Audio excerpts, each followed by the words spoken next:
안녕하십니까, 책돌입니다. 오늘 소개해드릴 책은 50 이후 더 재미있게 나이 드는 법입니다. 저자는 스벤 벨펠, 출판사는 갈매나무입니다.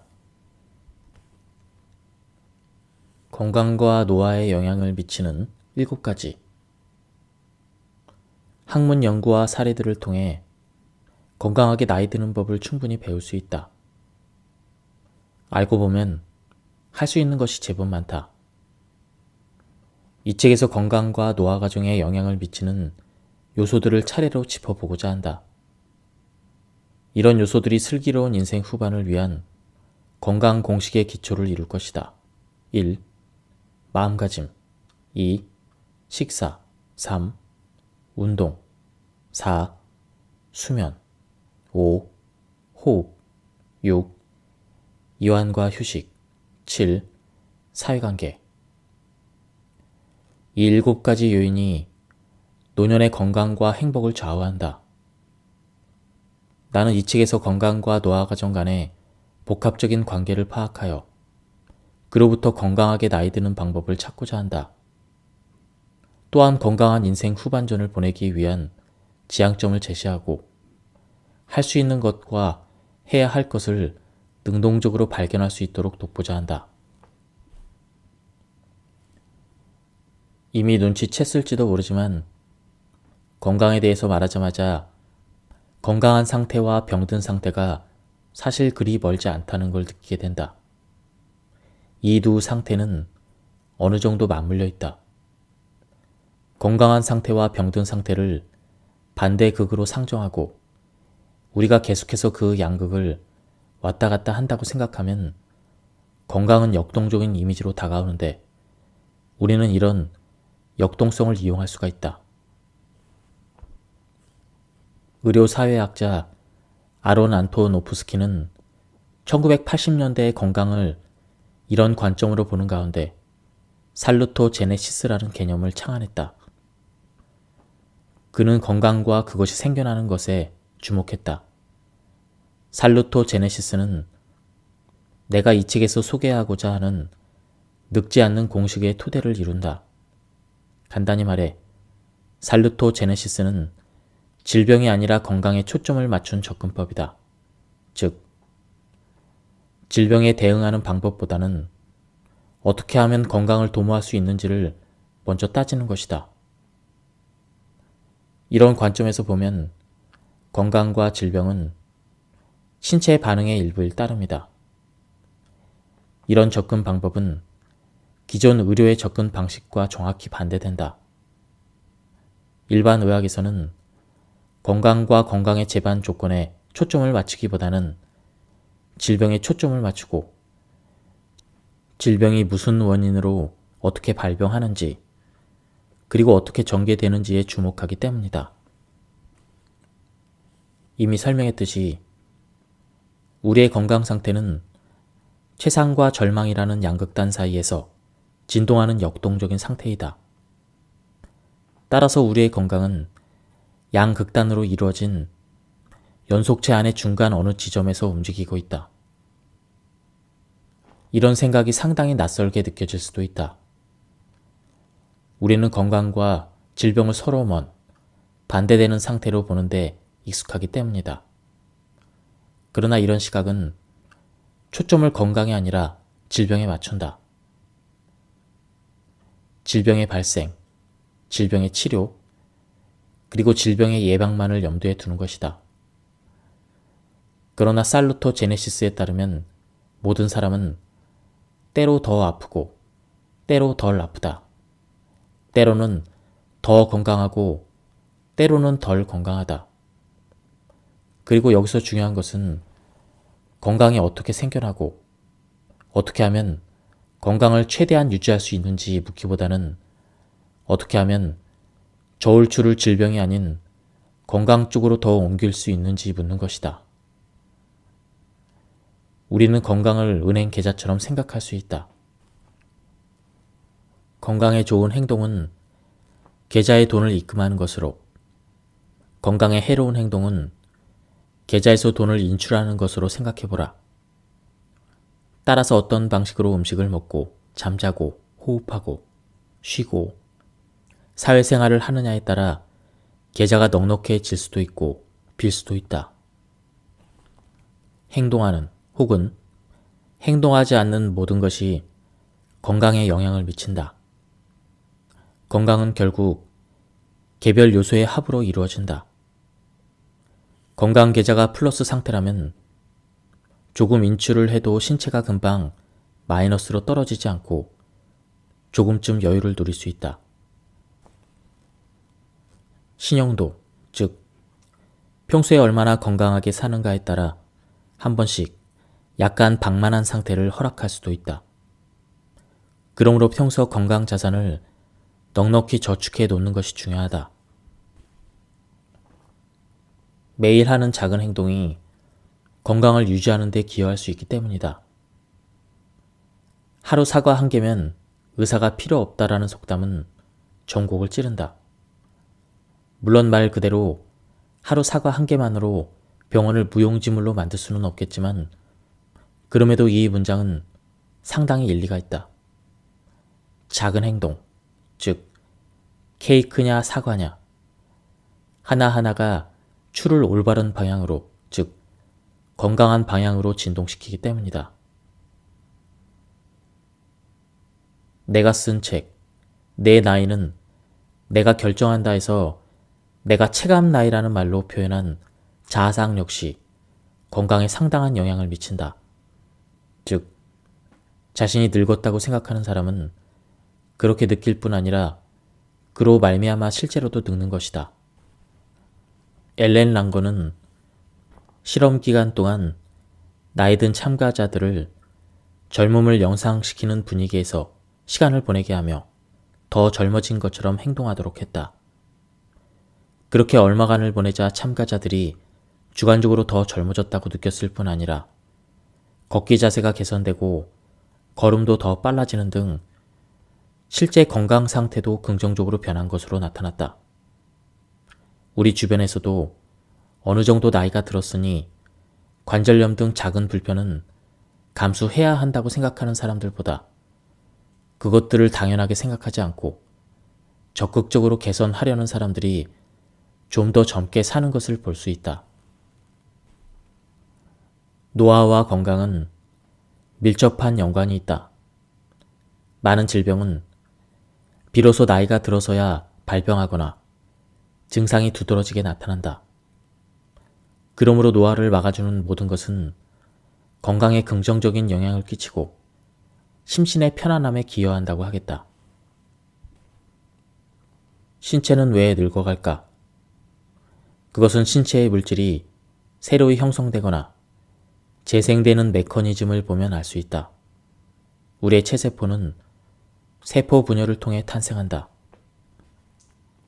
세포 분열로 말미암아 하나에서 둘이 되는 것이다.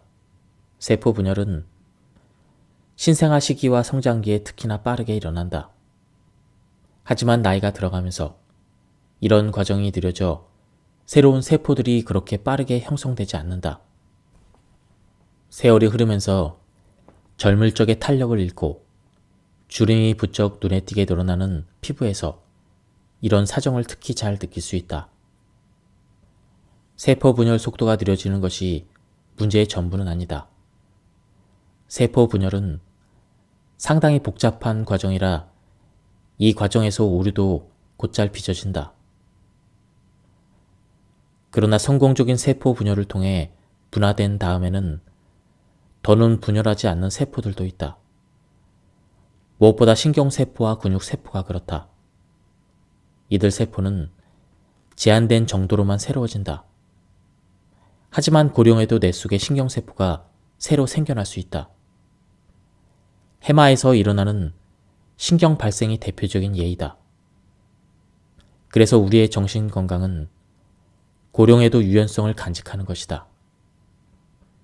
신경 발생은 춤을 추거나 하는 운동을 통해서도 촉진된다. 하지만 문제는 이런 과정에서 장애가 발생한다는 것이다. 무엇보다 DNA 가닥의 바깥쪽 끝은 세월이 흐르면서 점점 닳아 술이 잘리며 성분을 잃는다. DNA 보호캠 역할을 하는 텔로미어가 세포 분열을 할 때마다 조금씩 물질을 잃어가며 손상되기 때문이다. 이것은 그리 나쁜 일이 아니다. 오히려 반대이다. 이런 과정을 통해 텔로미어는 가장 중요한 DNA가 손상되지 않도록 보호하는 역할을 한다. 하지만 나이가 들어가면서 텔로미어는 점점 짧아지고 유전자가 공격받는 지경까지 이른다. 다음은 두 번째 파트, 마음가짐입니다. 알아차림이 왜 중요한가? 마음가짐은 젊음의 공식에서 특별한 역할을 한다. 다른 여섯 요인의 토대로서 우리가 무엇을 얼마나 할 수 있는지, 어느 정도의 성공을 거둘지를 좌우하는 결정적인 요인이기 때문이다. 믿음이 산을 옮길 수 있다는 말을 들어보았을 것이고, 어떤 사람들은 자신의 삶에서 이를 이미 경험해 보았을 것이다. 건강에 있어서도 생각의 힘이 큰 일을 할 수 있다. 건강하다는 확신 자체가 건강에 기여하는 것으로 나타났으며, 규칙적으로 자신이 얼마나 행복한지를 눈에 그리면 정말로 행복해진다는 것이 학문적으로 증명되었다. 이런 긍정적 강화 효과를 이용해 우리의 정신을 건강 쪽으로 프로그래밍 할 수 있다. 건강하다는 것에 감사하고 기뻐하면 좋은 건강 상태를 유지할 확률도 올라간다. 단순한 것에 집중하고 가진 것과 누릴 수 있는 것, 건강한 것, 가족이 있는 것, 취미가 있는 것, 몸을 누일 집이 있다는 것, 좋은 음식을 먹을 수 있다는 것, 이러한 것들에 의식적으로 감사하면 행복감이 일어난다. 그러면 스트레스가 감소하고 긴장이 이완되며 심신이 편안해진다. 그럴 때 신체에서 분비되는 호르몬과 전달 물질이 감정에 긍정적으로 작용하며 면역 체계를 강화하고 심신의 회복력과 저항력을 높여주기 때문이다. 감사일기를 쓰는 것이 좋다는 이야기를 들어보았을 것이다. 심리학자 마틴 셀리그만은 감사일기를 통해 감사 연습을 하는 것이 얼마나 긍정적인 효과를 가져오는지를 연구한 심리학자 중 한 사람이다. 연구 결과 매일매일 감사한 일을 기록한 사람들이 컨디션이 더 좋고 스트레스 호르몬이 적게 분비되었으며 잠을 더 잘 자고 더 능률적으로 업무를 수행하고 우울증에 시달리는 비율도 적은 것으로 나타났다. 감사하는 마음과 행복감을 느끼고자 하는 의지는 결코 지적 차원에서만 이루어지는 일이 아니다.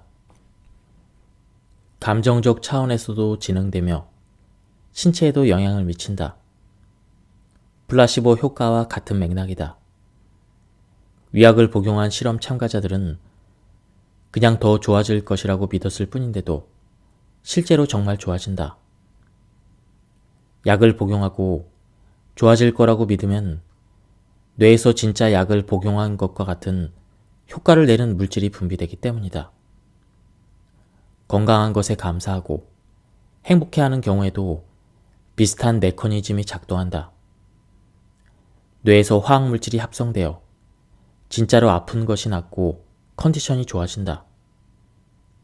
그러므로 약간 과장하자면 건강은 머릿속에서 생겨난다고도 말할 수 있다. 나쁜 신호와 나쁜 습관을 알아차리는 훈련. 우리는 건강을 위해 무언가를 해야 한다는 것과 무엇을 하는 것이 좋을지를 이미 알고 있다. 하지만 대부분 몸이 분명한 경고 신호를 보내기 전까지는 실천을 미룬다. 몸이 신호를 보내면 우리는 더 건강하게 먹고 신선한 공기 속으로 더 많이 가고 수면에도 더 신경을 쓴다.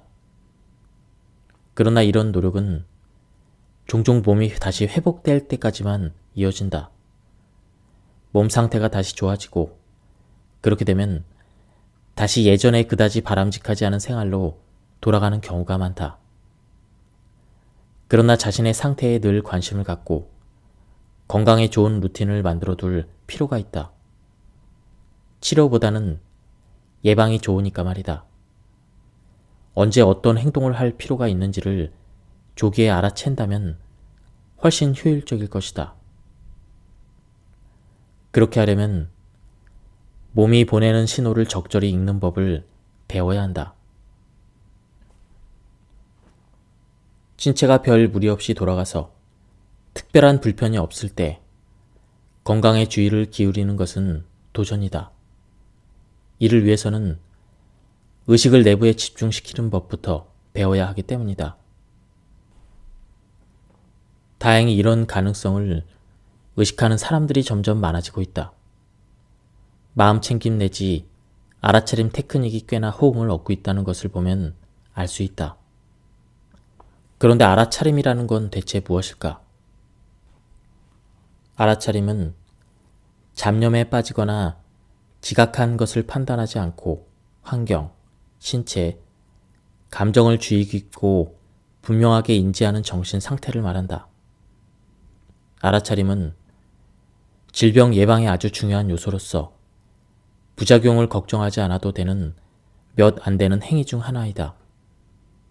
가령 운동이 좋다고 해서 너무 과하면 운동기관을 혹사시킬 수 있는 반면 마음 챙김이나 알아차림은 그런 부정적인 결과를 신경 쓰지 않아도 된다. 알아차림이 있다면 운동량을 자연스럽게 늘릴 수 있다.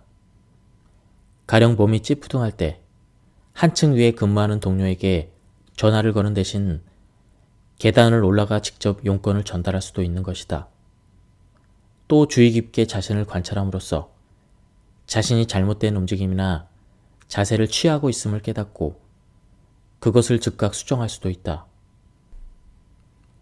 운동을 할 때도 일방적인 움직임으로 인한 근육의 불균형을 의식하고 의도적으로 그것을 바로잡는 운동을 할 수도 있다. 균형 잡힌 운동의 원칙은 언제나 약한 근육을 더 키우고 강한 근육을 덜 훈련하는 것이다. 그래야 건강한 균형에 도달할 수 있다.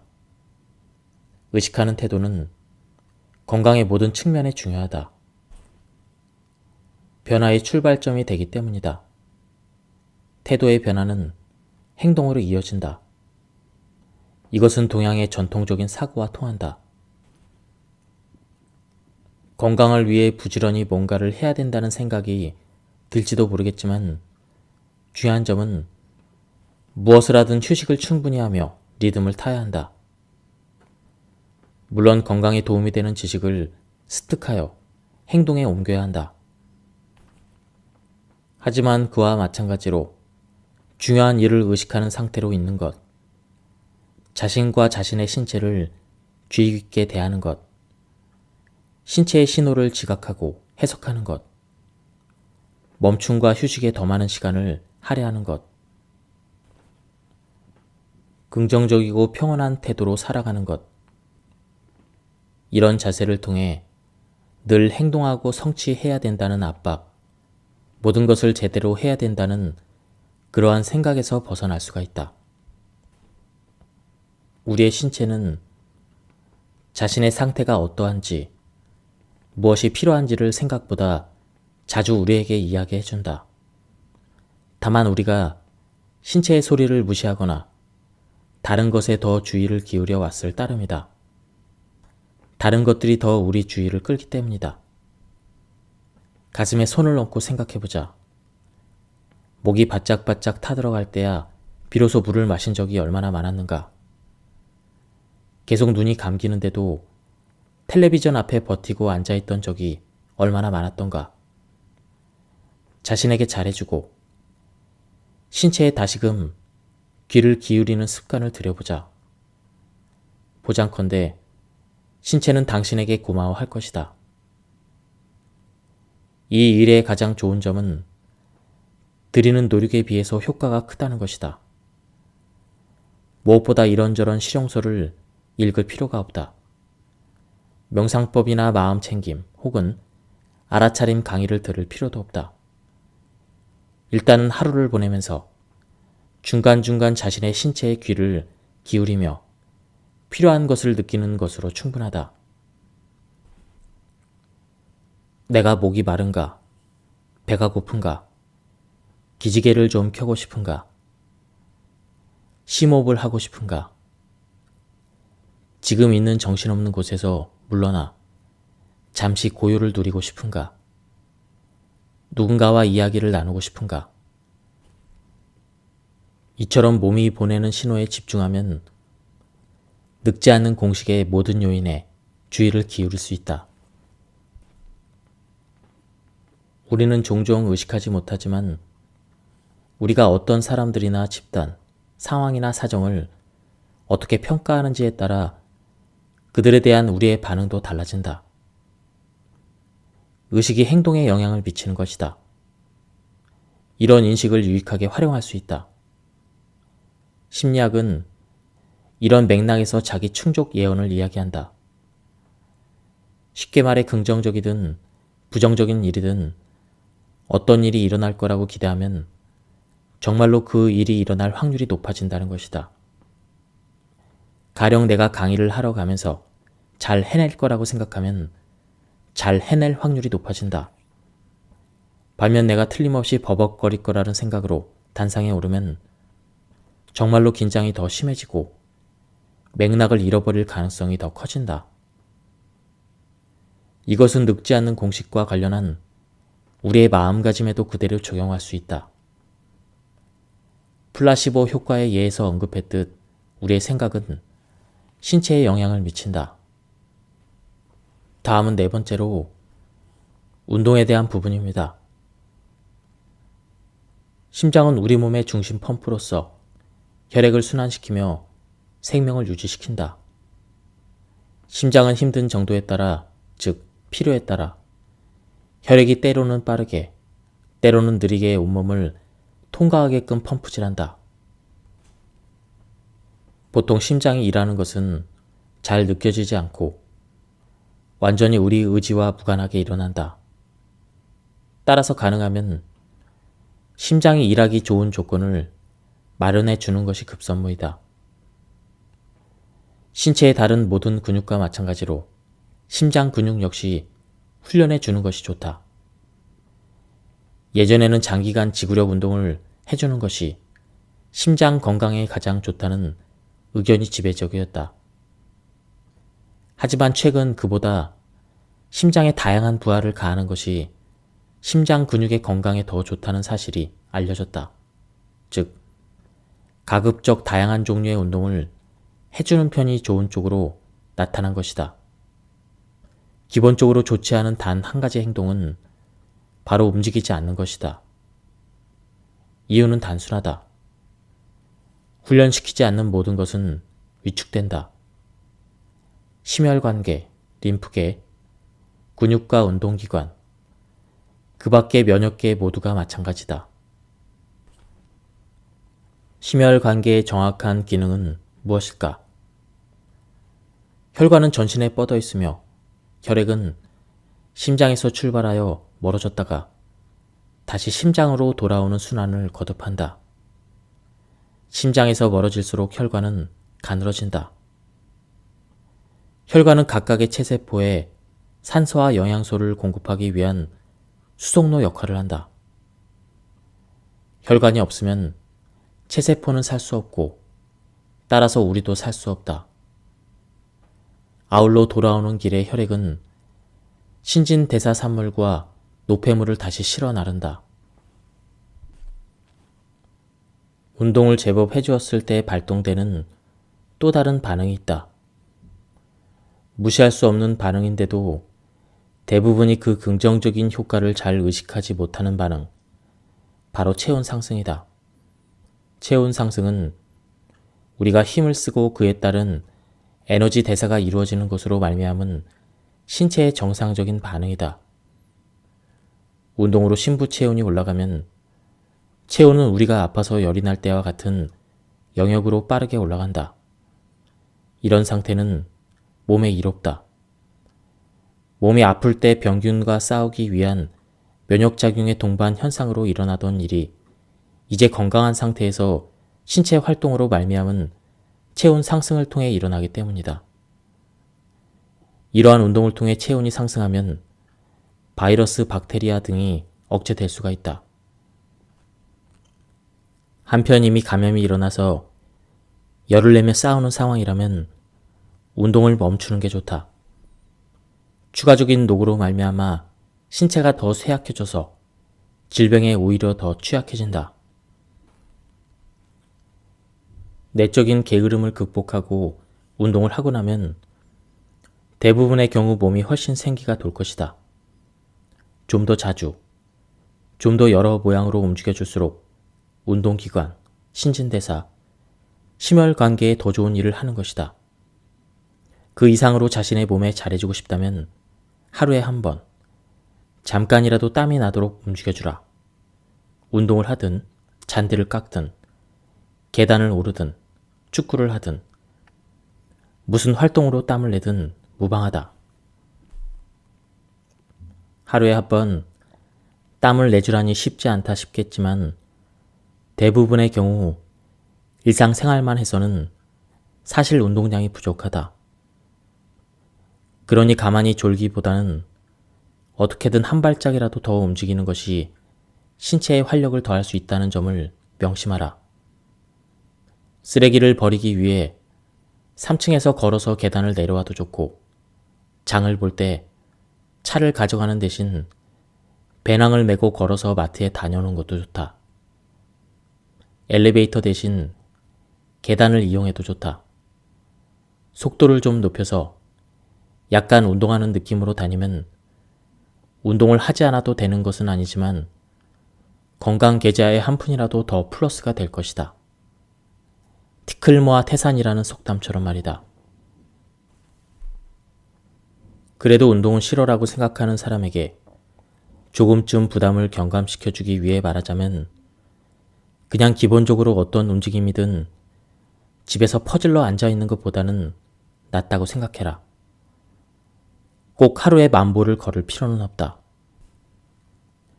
구체적인 목표를 정하는 것이 도움이 된다면 일상적인 움직임 외에도 추가로 하루 30분 정도 걷는 것을 목표로 삼으라. 그러면 일상에서 여타 걸음수와 합쳐 대략 7,500보 정도가 될 것이다. 이 정도 걸어주면 심혈관계 질환 위험이 상당히 저하된다는 것이 최신의 학문적인 인식이다. 내가 아는 피트니스의 기본은 스스로의 필요와 일상적인 조건에 맞추어 시행하는 맨몸 운동이다. 피트니스 센터에 다니거나 규칙적으로 사람들과 어울려 운동을 할 만큼 틈이 없다 보니 나 스스로 제로 피트니스라고 이름 지은 운동을 활용하게 되었다. 제로 피트니스는 운동할 틈이 없다 해도 포기하지 말고 운동을 하루 일과에 끼워 넣자는 것이다. 제로 피트니스, 즉 시간 투자를 0으로 하는 운동은 따로 시간을 내어 피트니스 센터에 가지 않고 일상적인 움직임을 개인적인 피트니스 프로그램의 일부로 만드는 것이다. 약간의 창조성을 발휘하면 일상적인 활동을 혼자 혹은 함께하는 운동으로 만들 수 있다. 손주들과 계단을 4발로 기어 올라가면 전신 운동이 되고 재미도 있을 것이다. 출근길에 지하철역이나 버스 정류장까지 마구 달린 뒤에 몸에 활기가 생기는 것을 경험한 적이 있을 것이다. 평소 길을 걸을 때 걷는 대신 뛰어다니는 것도 좋은 제로 피트니스이다. 왜 뛰어가나 하고 사람들이 뒤를 돌아볼지 모르지만 몸은 그런 습관을 고마워할 것이다. 굳이 그렇게까지 하고 싶지 않거나 약속 장소에 가는데 땀을 내고 싶지 않은 사람은 뛰지 않는 대신 걸음을 빨리 하라. 그것만으로도 운동 효과가 난다. 아울러 엘리베이터를 타는 습관을 버리고 계단을 이용하라. 내가 젊을 때부터 제로 피트니스를 활용하기 시작한 것은 대부분의 사람들이 너무나 잘하는 문제 때문이다. 할 일이 너무나 많아 시간이 없는 것이다. 시간을 훔치지 않는다면 어디서 시간이 생긴단 말인가? 어떻게 할지 고민하던 중에 나는 어떤 연구 결과를 보게 되었다. 규칙적으로 운동에 시간을 할애하지 못하더라도 몸에 강도 높게 부하를 가하는 행동과 휴식하고 이완하는 행동을 교대로 하면 단기간에 그에 못지않은 효과를 볼 수 있다는 내용이었다. 나는 출퇴근길, 지하철역에서 오갈 때 보통 걸어 다녔는데 뛰어다니기 시작한 것이다. 걸어서 10분 걸리던 거리를 이를 악물고 3분 만에 주파하였다. 그 결과 한 번 갈 때마다 7분을 절약했고 하루에 30분 가까이를 걸었다. 그렇게 지하철역까지 뛰어다니면서 컨디션이 더 쌩쌩해졌다. 그냥 앉아있는 자세에서도 제로 피트니스는 가능하다. 조그만 상상력을 발휘하면 전철을 타고 가거나 병원 대기실에서 기다릴 때 그냥 가만히 앉아있지 않고 그 시간을 활용해서 피트니스 훈련을 할 수가 있다. 내가 개인적으로 즐겨하는 동작은 장시간 회의를 할 때 앉은 자리에서 양팔을 의자에 대고 팔에 힘을 실어 몸을 위로 들어 올리는 느낌을 내는 것이다. 이런 동작은 순환을 촉진시킬 뿐만 아니라 삼두박근을 훈련시키며 그 밖에 상체 균형을 잡는 데 사용되는 배 근육과 등 근육도 함께 키운다. 자리가 충분하고 부담 없는 사람에게 둘러싸여 있을 때는 앉은 상태에서 한 번씩 다리를 앞으로 쭉쭉 뻗어주면서 상체의 균형을 잡는 훈련을 한다. 난이도가 높은 훈련으로는 아들을 무릎에 앉힌 채로 친구들과 브런치를 먹는 것이 있다. 열린 눈으로 상황을 주시하고 어떻게 하면 신체 자세를 좀 변화시켜 볼 수 있을지를 조금만 생각하면 우리 모두 이런 연습을 할 수가 있다. 나의 모토는 이것이다. 피트니스 센터에 가지 말고 피트니스 센터가 나에게 오게 하라. 언제, 얼마만큼의 잠을 자야 하는지 혹은 얼마나 적은 잠을 견딜 수 있는지는 대부분 유전으로 정해진다. 보통은 하루 7시간 정도 규칙적으로 수면을 취해주는 것이 좋다고 전문가들은 말한다. 하지만 여유가 없다면 적어도 5시간은 자야 한다. 이것이 절대적인 최소 한도이다. 장기간에 걸쳐 그 이하로 수면을 취하면 건강의 위험을 초래하며 쥐를 대상으로 한 실험이나 희귀병적인 치명적인 가족성 불면증에서 볼 수 있는 것처럼 최악의 경우 죽음에 이를 수도 있다. 잠을 못 자면 편도체가 활성화된다. 일찍 일어나는 새가 벌레를 잡아먹는다. 아침은 황금을 입에 물고 있다. 이런 말은 가히 우리 사회의 생활 신조에 해당한다. 이에 맞춰 잠을 적게 자고도 견디는 사람들이 있다. 잠을 잘못 잔 상태에서는 편도체가 강하게 활성화된다. 편도체는 뇌에서 감정과 공포감을 주관하는 중추로 수면 부족 상태에서 인간은 어떤 정보에 대해서 전반적으로 더 감정적으로 반응하는 것으로 나타났다. 따라서 잠을 적게 잤거나 양질의 수면을 취하지 못한 사람은 어떤 판단을 내릴 때 자신의 판단이 맞는지 약간 더 살피는 것이 좋다. 계산원이 정말로 그렇게 느린 것일까? 동료가 정말로 당신에게 그렇게 불친절한 것일까? 고객이 정말로 그렇게 뻔뻔한 것일까? 당신이 단지 잠을 못 자서 예민해진 것은 아닐까 생각해 보는 것이다. 우리 모두 잠이 부족할 때가 있다. 그런 현상은 비행기 출장이 많은 사람, 신생아를 키우는 부모들, 항시 대기를 해야 되는 의사들, 장거리 비행을 하는 조종사들에게만 국한되지 않는다. 아마도 모두가 잠을 못 자서 약간 몽롱하고 졸린 느낌을 알 것이고, 그럴 때 얼마나 집중력이 떨어지는지를 경험해 보았을 것이다. 수면 부족은 술 취한 것만큼이나 인지 능력을 저하시킨다. 어느 순간 우리는 이성을 잃지 않기 위해 잠을 자야 하는 지점에 도달한다.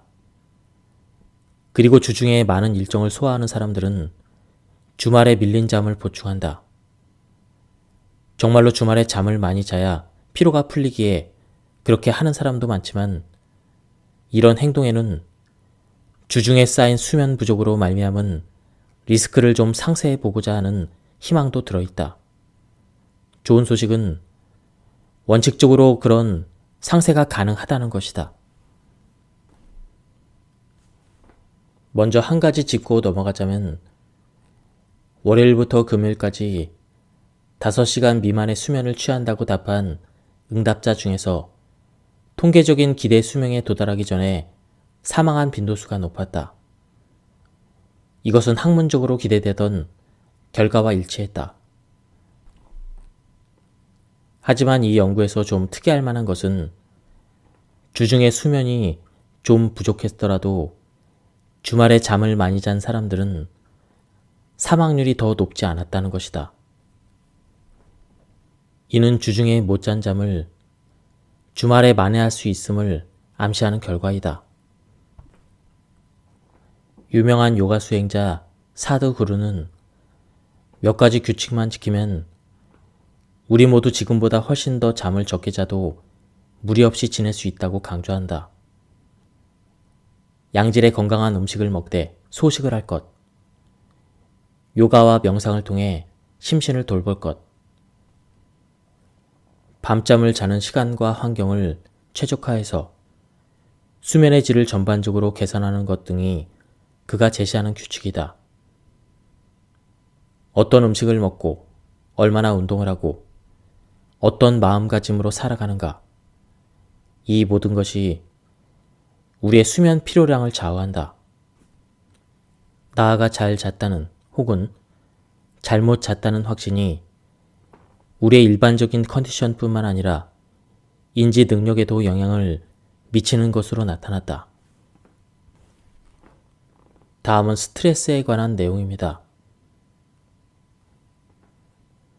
스트레스를 받는 상황이 오랜 시간 지속되면 문제가 발생한다. 비상사태가 장기화되어 일반적인 상태가 되면 결코 좋지 않다. 자신이 할 수 있는 만큼을 웃도는 삶을 살다 보면 신체가 미처 재충전하지 못하고 전전긍긍하게 된다. 계속 가속 페달을 밟으며 가다 보면 그 페달은 나중에 오히려 브레이크가 돼버린다. 일예로 고혈압은 단기적으로는 산소 공급을 더 원활하게 해준다. 하지만 장기적으로는 고혈압으로 말미암아 심혈관 질환이 발생한다. 스트레스로 인한 장기적인 후유증을 예방하기 위해 2가지 방편이 도움이 될 것이다. 첫째, 될 수 있는 대로 삶의 기여를 한 단계 낮추어 정상 가동하라. 둘째, 의식적으로 자주, 그리고 또 자주 이완해주고 쉬어주어라. 먹는 것이든 운동이든 정신활동이든 우리 몸의 모든 과정은 긴장과 이완의 교대를 통해 이루어진다. 필요한 휴식을 허락하지 않으면 압력솥처럼 압력이 높아지고 스트레스가 생겨난다. 쌓인 스트레스는 어떻게든 분출이 되는데 모든 사람에게 약한 부분이 있기에 스트레스가 분출되는 방식도 서로 다르게 나타난다. 그래서 스트레스성 질환도 개인에 따라 신체적, 정신적으로 다양한 모습으로 발현된다. 따라서 규칙적으로 이완해주고 쉬어줘야 한다는 것은 그냥 하는 소리가 아니며 직업상 스트레스가 높은 사람들에게나 해당되는 소리도 아니다. 이것은 오히려 질병과 노화 현상을 효과적으로 예방하는 지혜로운 전략이다. 이완을 마음 챙김에 기반한 삶의 자세의 일부로 보라. 신선한 공기를 마시며 산책하는 것, 마음이 채워지는 여가 활동을 하는 것, 즐거운 만남을 갖는 것, 이 모두가 이완과 휴식에 속한다. 많은 사람이 이완하고 쉬는 것을 잃어버렸다. 너무나 오랜 이완과 휴식의 시간을 할애하지 못했던 사람들의 경우에는 이완을 위한 리추얼을 마련하는 것이 도움이 될 것이다. 자신의 삶의 리듬을 고려해서 고정적인 시간을 별도로 확보하여 그 시간에는 무조건 휴식을 하도록 하라. 버튼을 작동시키듯 이완을 하는 것이 아니라 이완이 잘 될 수 있는 시간과 공간을 만드는 것이 중요하다. 지금까지 이 책에 대한 리뷰를 모두 마쳤습니다. 이 책은 기존에 제가 읽었던 책들에 나왔던 내용도 많이 있었지만 이 책만의 독특한 시각도 있었습니다. 한번 책을 구해서 읽어보실 것을 추천드립니다. 여기서 리뷰를 마치도록 하겠습니다. 감사합니다. 안녕하십니까, 책돌입니다. 오늘 소개해드릴 책은 50 이후 더 재미있게 나이 드는 법입니다. 저자는 스벤 벨펠, 출판사는 갈매나무입니다. 건강과 노화에 영향을 미치는 7가지 학문 연구와 사례들을 통해 건강하게 나이 드는 법을 충분히 배울 수 있다. 알고 보면 할 수 있는 것이 제법 많다. 이 책에서 건강과 노화 과정에 영향을 미치는 요소들을 차례로 짚어보고자 한다. 이런 요소들이 슬기로운 인생 후반을 위한 건강 공식의 기초를 이룰 것이다. 1. 마음가짐 2. 식사 3. 운동 4. 수면 5. 호흡 6. 이완과 휴식 7. 사회관계 이 7가지 요인이 노년의 건강과 행복을 좌우한다. 나는 이 책에서 건강과 노화 과정 간의 복합적인 관계를 파악하여 그로부터 건강하게 나이 드는 방법을 찾고자 한다. 또한 건강한 인생 후반전을 보내기 위한 지향점을 제시하고 할 수 있는 것과 해야 할 것을 능동적으로 발견할 수 있도록 돕고자 한다. 이미 눈치챘을지도 모르지만 건강에 대해서 말하자마자 건강한 상태와 병든 상태가 사실 그리 멀지 않다는 걸 느끼게 된다. 이 두 상태는 어느 정도 맞물려 있다. 건강한 상태와 병든 상태를 반대극으로 상정하고 우리가 계속해서 그 양극을 왔다 갔다 한다고 생각하면 건강은 역동적인 이미지로 다가오는데 우리는 이런 역동성을 이용할 수가 있다. 의료사회학자 아론 안토노프스키는 1980년대의 건강을 이런 관점으로 보는 가운데 살루토제네시스라는 개념을 창안했다. 그는 건강과 그것이 생겨나는 것에 주목했다. 살루토제네시스는 내가 이 책에서 소개하고자 하는 늙지 않는 공식의 토대를 이룬다. 간단히 말해 살루토제네시스는 질병이 아니라 건강에 초점을 맞춘 접근법이다. 즉, 질병에 대응하는 방법보다는 어떻게 하면 건강을 도모할 수 있는지를 먼저 따지는 것이다. 이런 관점에서 보면 건강과 질병은 신체 반응의 일부일 따름이다. 이런 접근 방법은 기존 의료의 접근 방식과 정확히 반대된다. 일반 의학에서는 건강과 건강의 재반 조건에 초점을 맞추기보다는 질병에 초점을 맞추고 질병이 무슨 원인으로 어떻게 발병하는지 그리고 어떻게 전개되는지에 주목하기 때문이다. 이미 설명했듯이 우리의 건강 상태는 최상과 절망이라는 양극단 사이에서 진동하는 역동적인 상태이다. 따라서 우리의 건강은 양극단으로 이루어진 연속체 안의 중간 어느 지점에서 움직이고 있다. 이런 생각이 상당히 낯설게 느껴질 수도 있다. 우리는 건강과 질병을 서로 반대되는 상태로 보는데 익숙하기 때문이다. 그러나 이런 시각은 초점을 건강이 아니라 질병에 맞춘다. 질병의 발생, 질병의 치료, 그리고 질병의 예방만을 염두에 두는 것이다. 그러나 살루토 제네시스에 따르면 모든 사람은 때로 더 아프고 때로 덜 아프다.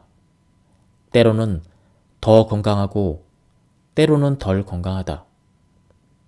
그리고 여기서 중요한 것은 건강이 어떻게 생겨나고 어떻게 하면 건강을 최대한 유지할 수 있는지 묻기보다는 어떻게 하면 저울추를 질병이 아닌 건강 쪽으로 더 옮길 수 있는지 묻는 것이다. 우리는 건강을 은행 계좌처럼 생각할 수 있다. 건강에 좋은 행동은 계좌에 돈을 입금하는 것으로, 건강에 해로운 행동은 계좌에서 돈을 인출하는 것으로 생각해보라. 따라서 어떤 방식으로 음식을 먹고 잠자고 호흡하고 쉬고 사회생활을 하느냐에 따라 계좌가 넉넉해질 수도 있고 빌 수도 있다. 행동하는 혹은 행동하지 않는 모든 것이 건강에 영향을 미친다. 건강은 결국 개별 요소의 합으로 이루어진다. 건강 계좌가 플러스 상태라면 조금 인출을 해도 신체가 금방 마이너스로 떨어지지 않고 조금쯤 여유를 누릴 수 있다.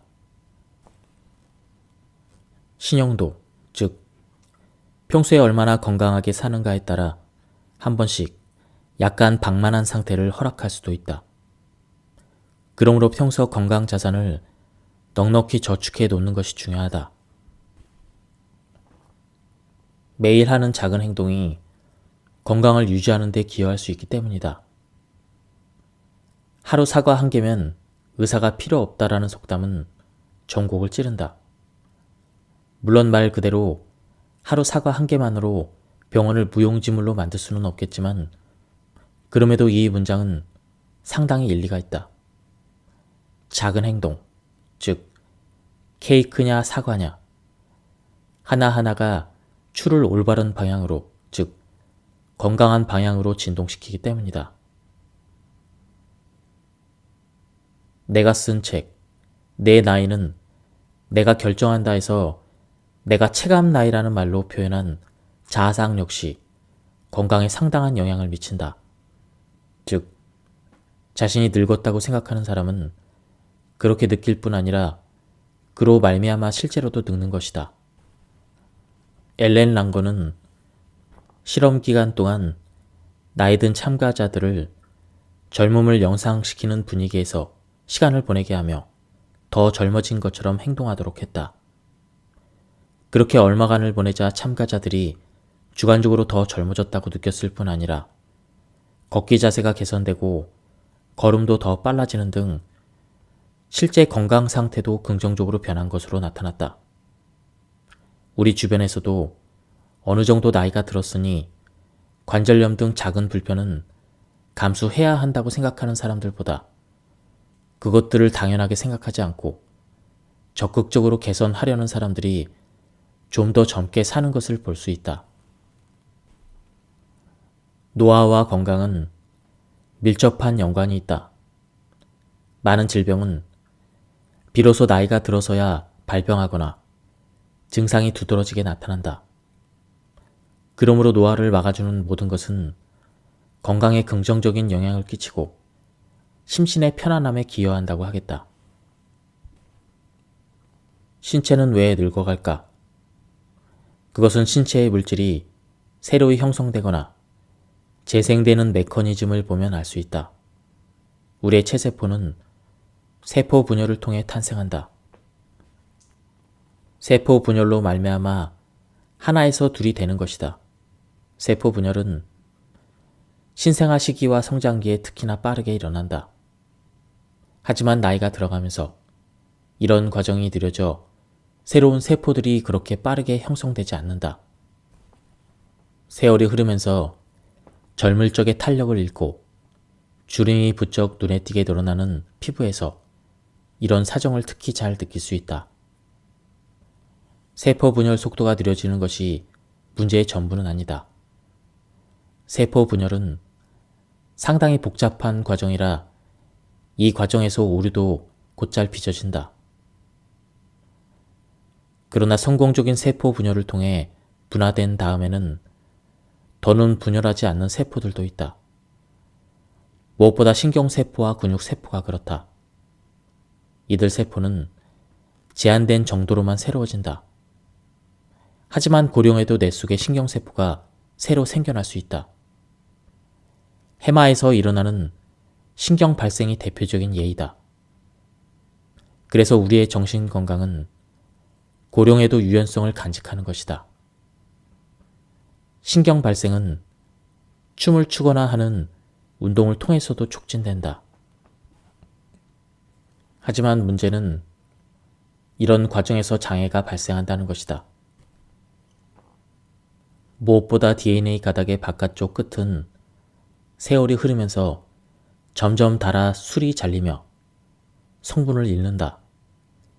DNA 보호캠 역할을 하는 텔로미어가 세포 분열을 할 때마다 조금씩 물질을 잃어가며 손상되기 때문이다. 이것은 그리 나쁜 일이 아니다. 오히려 반대이다. 이런 과정을 통해 텔로미어는 가장 중요한 DNA가 손상되지 않도록 보호하는 역할을 한다. 하지만 나이가 들어가면서 텔로미어는 점점 짧아지고 유전자가 공격받는 지경까지 이른다. 다음은 두 번째 파트, 마음가짐입니다. 알아차림이 왜 중요한가? 마음가짐은 젊음의 공식에서 특별한 역할을 한다.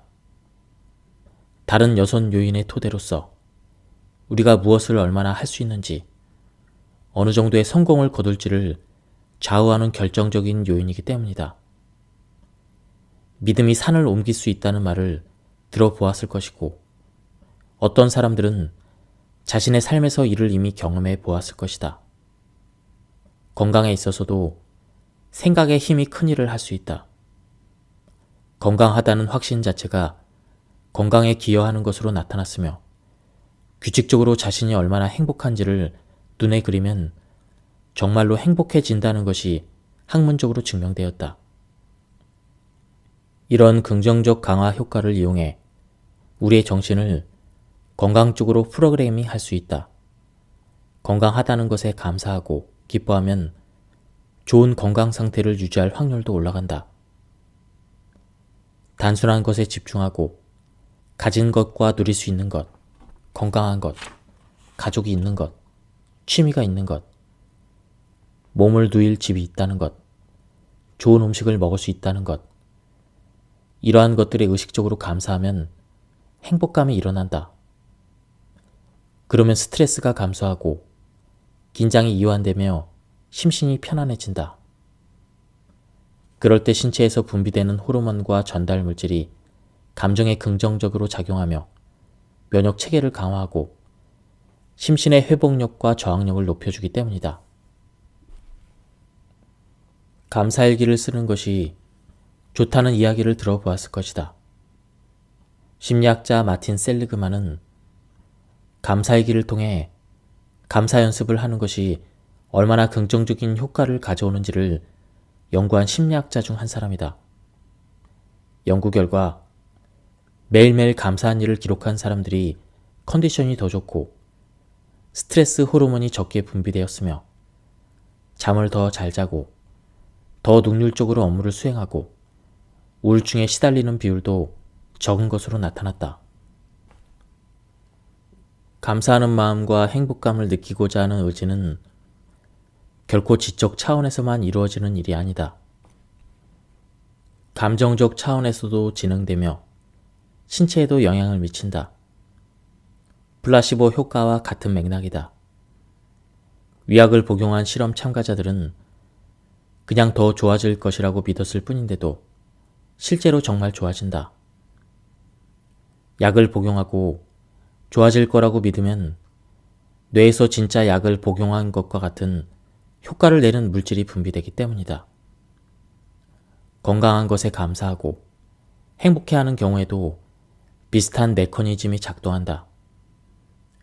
뇌에서 화학물질이 합성되어 진짜로 아픈 것이 낫고 컨디션이 좋아진다. 그러므로 약간 과장하자면 건강은 머릿속에서 생겨난다고도 말할 수 있다. 나쁜 신호와 나쁜 습관을 알아차리는 훈련. 우리는 건강을 위해 무언가를 해야 한다는 것과 무엇을 하는 것이 좋을지를 이미 알고 있다. 하지만 대부분 몸이 분명한 경고 신호를 보내기 전까지는 실천을 미룬다. 몸이 신호를 보내면 우리는 더 건강하게 먹고 신선한 공기 속으로 더 많이 가고 수면에도 더 신경을 쓴다. 그러나 이런 노력은 종종 몸이 다시 회복될 때까지만 이어진다. 몸 상태가 다시 좋아지고 그렇게 되면 다시 예전에 그다지 바람직하지 않은 생활로 돌아가는 경우가 많다.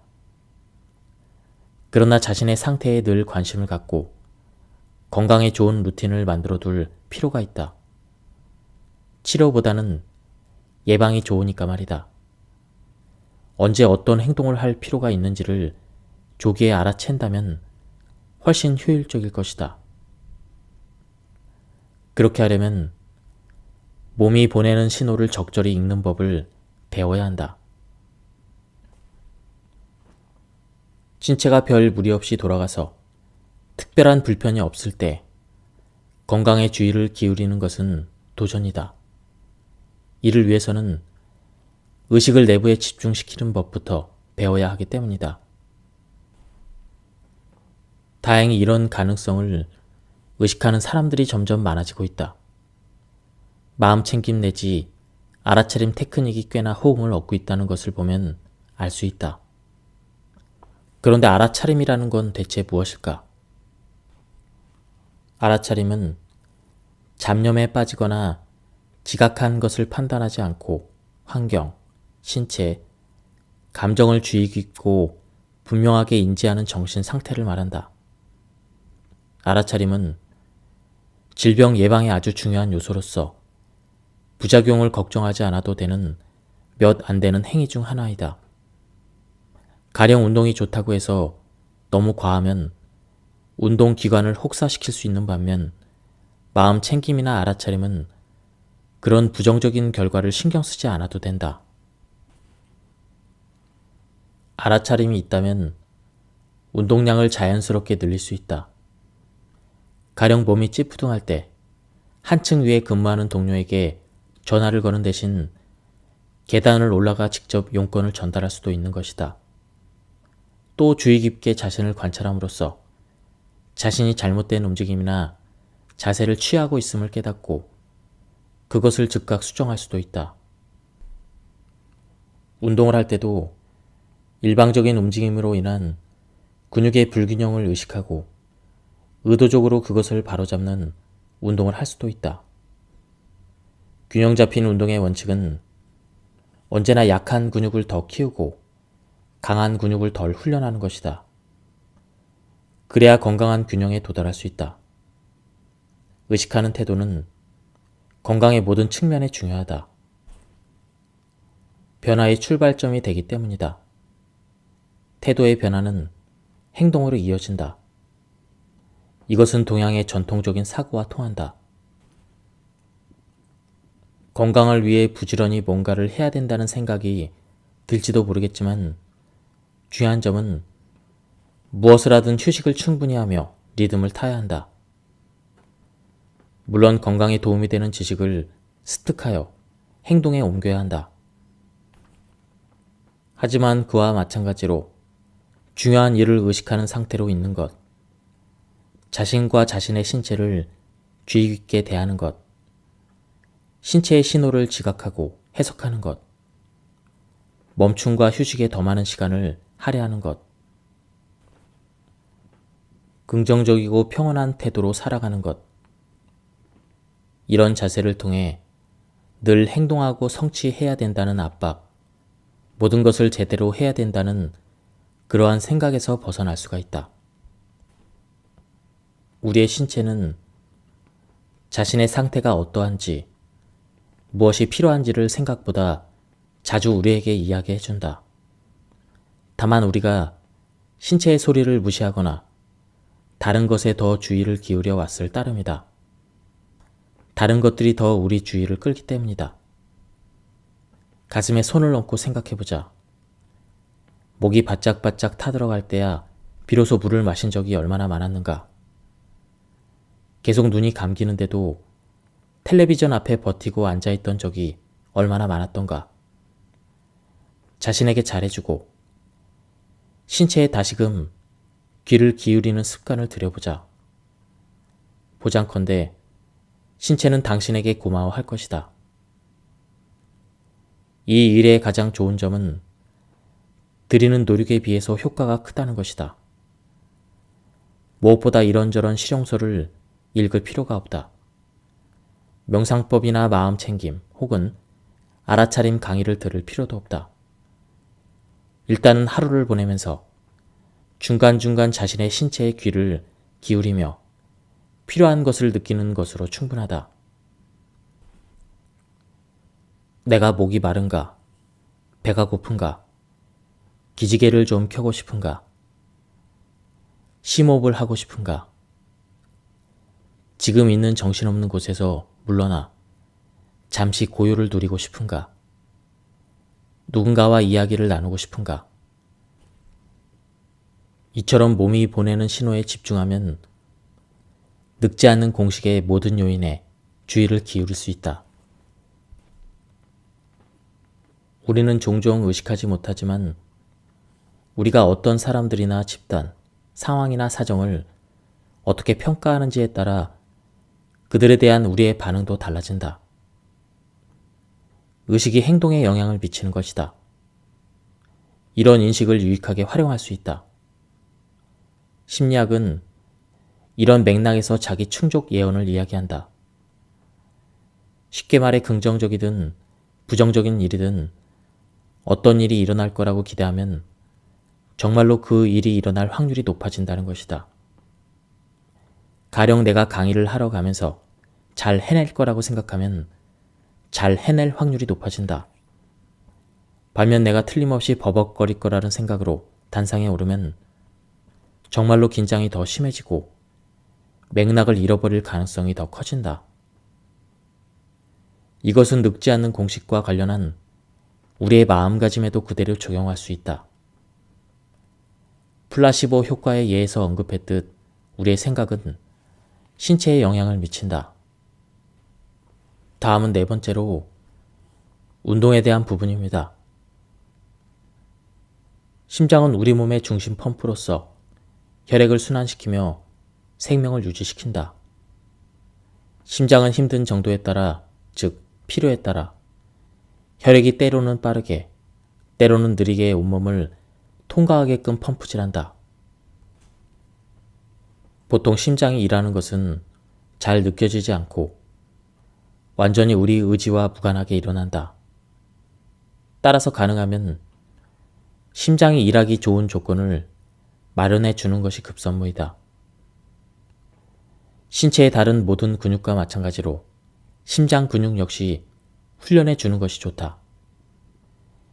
예전에는 장기간 지구력 운동을 해주는 것이 심장 건강에 가장 좋다는 의견이 지배적이었다. 하지만 최근 그보다 심장에 다양한 부하를 가하는 것이 심장 근육의 건강에 더 좋다는 사실이 알려졌다. 즉, 가급적 다양한 종류의 운동을 해주는 편이 좋은 쪽으로 나타난 것이다. 기본적으로 좋지 않은 단 한 가지 행동은 바로 움직이지 않는 것이다. 이유는 단순하다. 훈련시키지 않는 모든 것은 위축된다. 심혈관계, 림프계, 근육과 운동기관, 그 밖의 면역계 모두가 마찬가지다. 심혈관계의 정확한 기능은 무엇일까? 혈관은 전신에 뻗어 있으며 혈액은 심장에서 출발하여 멀어졌다가 다시 심장으로 돌아오는 순환을 거듭한다. 심장에서 멀어질수록 혈관은 가늘어진다. 혈관은 각각의 체세포에 산소와 영양소를 공급하기 위한 수송로 역할을 한다. 혈관이 없으면 체세포는 살 수 없고 따라서 우리도 살 수 없다. 아울러 돌아오는 길에 혈액은 신진대사 산물과 노폐물을 다시 실어 나른다. 운동을 제법 해주었을 때 발동되는 또 다른 반응이 있다. 무시할 수 없는 반응인데도 대부분이 그 긍정적인 효과를 잘 의식하지 못하는 반응, 바로 체온 상승이다. 체온 상승은 우리가 힘을 쓰고 그에 따른 에너지 대사가 이루어지는 것으로 말미암은 신체의 정상적인 반응이다. 운동으로 심부 체온이 올라가면 체온은 우리가 아파서 열이 날 때와 같은 영역으로 빠르게 올라간다. 이런 상태는 몸에 이롭다. 몸이 아플 때 병균과 싸우기 위한 면역작용의 동반 현상으로 일어나던 일이 이제 건강한 상태에서 신체 활동으로 말미암은 체온 상승을 통해 일어나기 때문이다. 이러한 운동을 통해 체온이 상승하면 바이러스, 박테리아 등이 억제될 수가 있다. 한편 이미 감염이 일어나서 열을 내며 싸우는 상황이라면 운동을 멈추는 게 좋다. 추가적인 노고로 말미암아 신체가 더 쇠약해져서 질병에 오히려 더 취약해진다. 내적인 게으름을 극복하고 운동을 하고 나면 대부분의 경우 몸이 훨씬 생기가 돌 것이다. 좀 더 자주, 좀 더 여러 모양으로 움직여줄수록 운동기관, 신진대사, 심혈관계에 더 좋은 일을 하는 것이다. 그 이상으로 자신의 몸에 잘해주고 싶다면 하루에 한 번, 잠깐이라도 땀이 나도록 움직여주라. 운동을 하든, 잔디를 깎든, 계단을 오르든, 축구를 하든, 무슨 활동으로 땀을 내든 무방하다.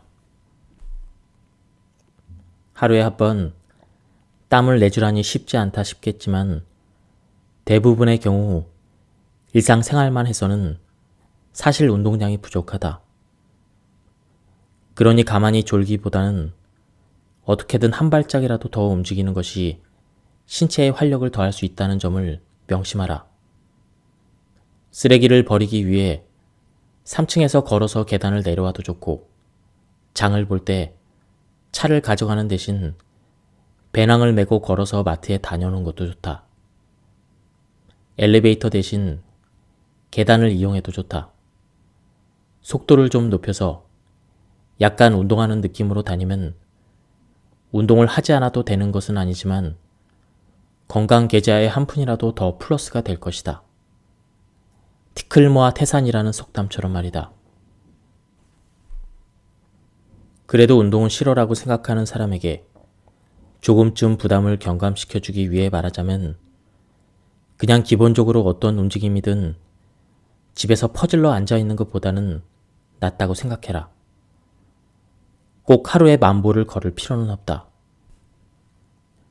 구체적인 목표를 정하는 것이 도움이 된다면 일상적인 움직임 외에도 추가로 하루 30분 정도 걷는 것을 목표로 삼으라. 그러면 일상에서 여타 걸음수와 합쳐 대략 7,500보 정도가 될 것이다. 이 정도 걸어주면 심혈관계 질환 위험이 상당히 저하된다는 것이 최신의 학문적인 인식이다. 내가 아는 피트니스의 기본은 스스로의 필요와 일상적인 조건에 맞추어 시행하는 맨몸 운동이다.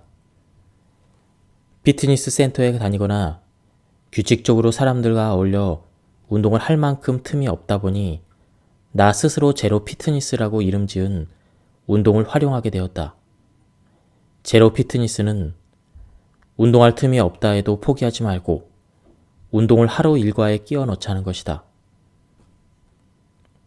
제로 피트니스, 즉 시간 투자를 0으로 하는 운동은 따로 시간을 내어 피트니스 센터에 가지 않고 일상적인 움직임을 개인적인 피트니스 프로그램의 일부로 만드는 것이다.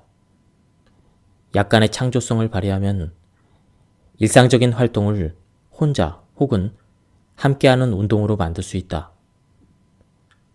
손주들과 계단을 네 발로 기어 올라가면 전신 운동이 되고 재미도 있을 것이다. 출근길의 지하철역이나 버스 정류장까지 마구 달린 뒤에 몸에 활기가 생기는 것을 경험한 적이 있을 것이다. 평소 길을 걸을 때 걷는 대신 뛰어다니는 것도 좋은 제로 피트니스이다. 왜 뛰어가나 하고 사람들이 뒤를 돌아볼지 모르지만 몸은 그런 습관을 고마워할 것이다. 굳이 그렇게까지 하고 싶지 않거나 약속 장소에 가는데 땀을 내고 싶지 않은 사람은 뛰지 않는 대신 걸음을 빨리 하라. 그것만으로도 운동 효과가 난다. 아울러 엘리베이터를 타는 습관을 버리고 계단을 이용하라. 내가 젊을 때부터 제로 피트니스를 활용하기 시작한 것은 대부분의 사람들이 너무나 잘하는 문제 때문이다. 할 일이 너무나 많아 시간이 없는 것이다. 시간을 훔치지 않는다면 어디서 시간이 생긴단 말인가? 어떻게 할지 고민하던 중에 나는 어떤 연구 결과를 보게 되었다. 규칙적으로 운동에 시간을 할애하지 못하더라도 몸에 강도 높게 부하를 가하는 행동과 휴식하고 이완하는 행동을 교대로 하면 단기간에 그에 못지않은 효과를 볼 수 있다는 내용이었다. 나는 출퇴근길, 지하철역에서 오갈 때 보통 걸어 다녔는데 뛰어다니기 시작한 것이다. 걸어서 10분 걸리던 거리를 이를 악물고 3분 만에 주파하였다. 그 결과 한 번 갈 때마다 7분을 절약했고 하루에 30분 가까이를 걸었다. 그렇게 지하철역까지 뛰어다니면서 컨디션이 더 쌩쌩해졌다. 그냥 앉아있는 자세에서도 제로 피트니스는 가능하다. 조그만 상상력을 발휘하면 전철을 타고 가거나 병원 대기실에서 기다릴 때 그냥 가만히 앉아있지 않고 그 시간을 활용해서 피트니스 훈련을 할 수가 있다. 내가 개인적으로 즐겨하는 동작은 장시간 회의를 할 때 앉은 자리에서 양팔을 의자에 대고 팔에 힘을 실어 몸을 위로 들어 올리는 느낌을 내는 것이다. 이런 동작은 순환을 촉진시킬 뿐만 아니라 삼두박근을 훈련시키며 그 밖에 상체 균형을 잡는 데 사용되는 배근육과 등 근육도 함께 키운다. 자리가 충분하고 부담 없는 사람에게 둘러싸여 있을 때는 앉은 상태에서 한 번씩 다리를 앞으로 쭉쭉 뻗어주면서 상체의 균형을 잡는 훈련을 한다. 난이도가 높은 훈련으로는 아들을 무릎에 앉힌 채로 친구들과 브런치를 먹는 것이 있다.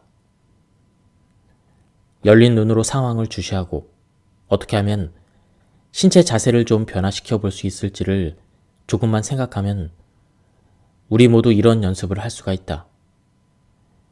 나의 모토는 이것이다.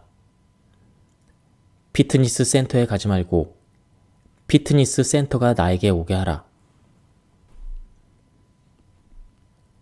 언제, 얼마만큼의 잠을 자야 하는지 혹은 얼마나 적은 잠을 견딜 수 있는지는 대부분 유전으로 정해진다.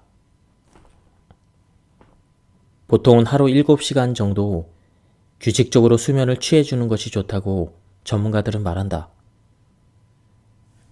하지만 여유가 없다면 적어도 5시간은 자야 한다.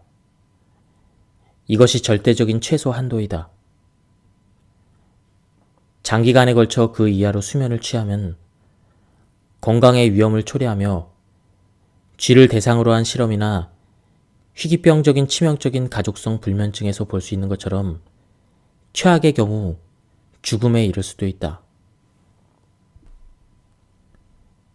잠을 못 자면 편도체가 활성화된다. 일찍 일어나는 새가 벌레를 잡아먹는다. 아침은 황금을 입에 물고 있다.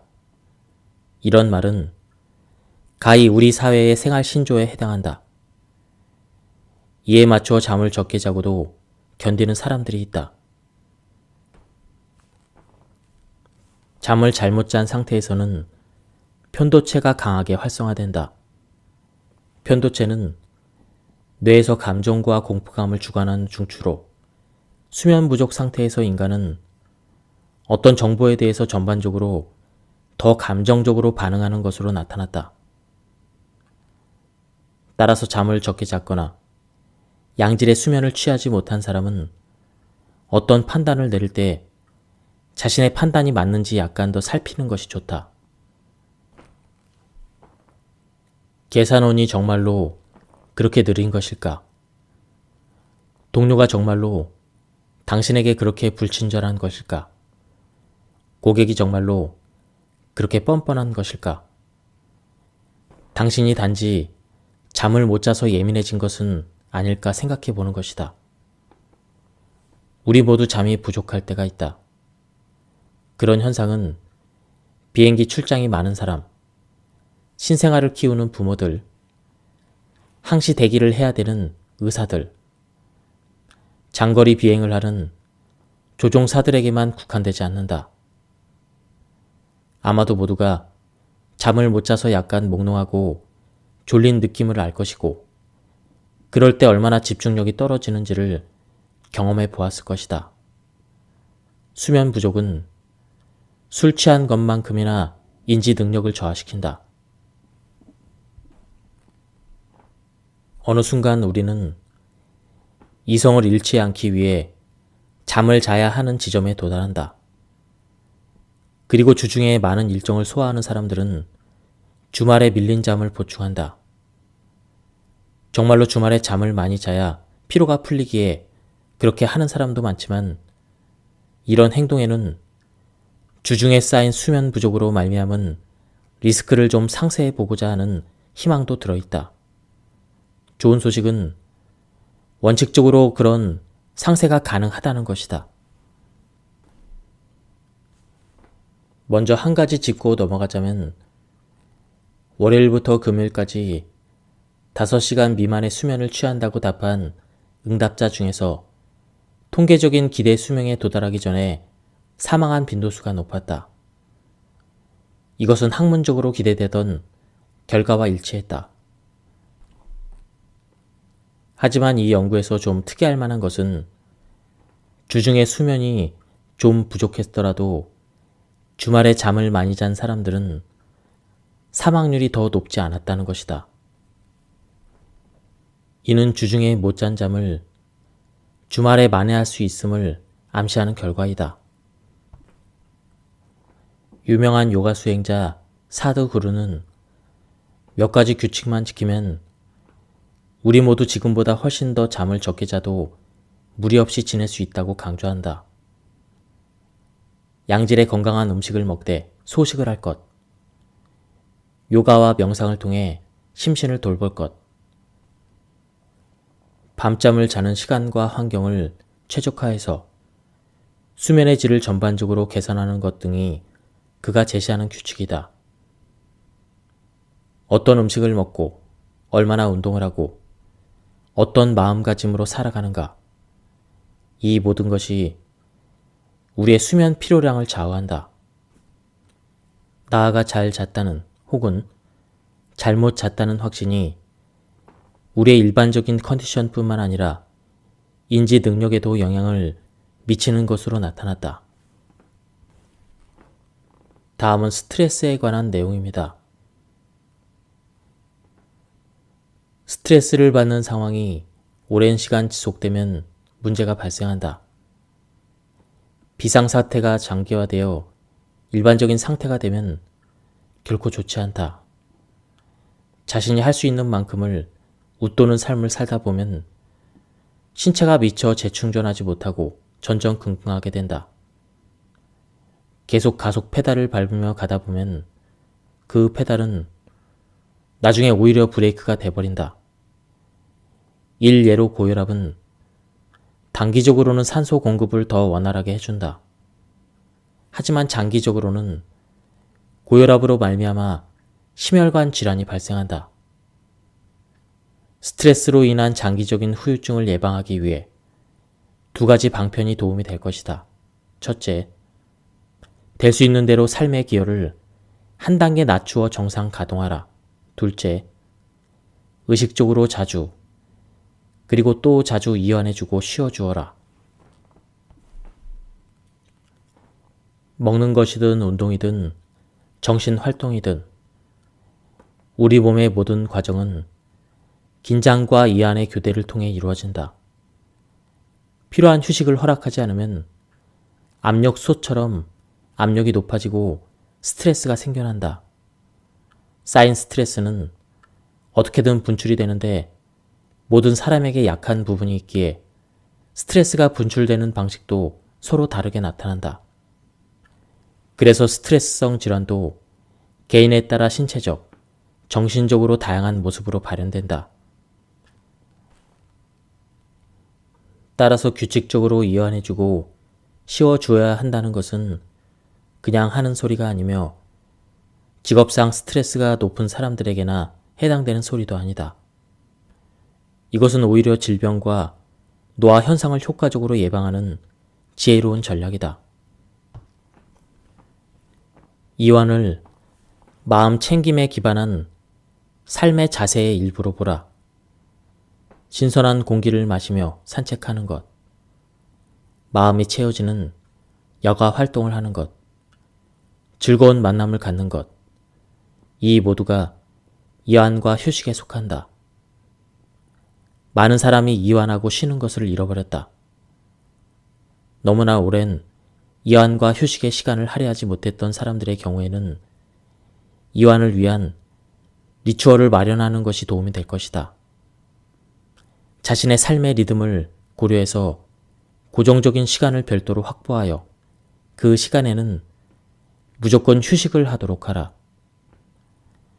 버튼을 작동시키듯 이완을 하는 것이 아니라 이완이 잘 될 수 있는 시간과 공간을 만드는 것이 중요하다. 지금까지 이 책에 대한 리뷰를 모두 마쳤습니다. 이 책은 기존에 제가 읽었던 책들에 나왔던 내용도 많이 있었지만 이 책만의 독특한 시각도 있었습니다. 한번 책을 구해서 읽어보실 것을 추천드립니다. 여기서 리뷰를 마치도록 하겠습니다. 감사합니다.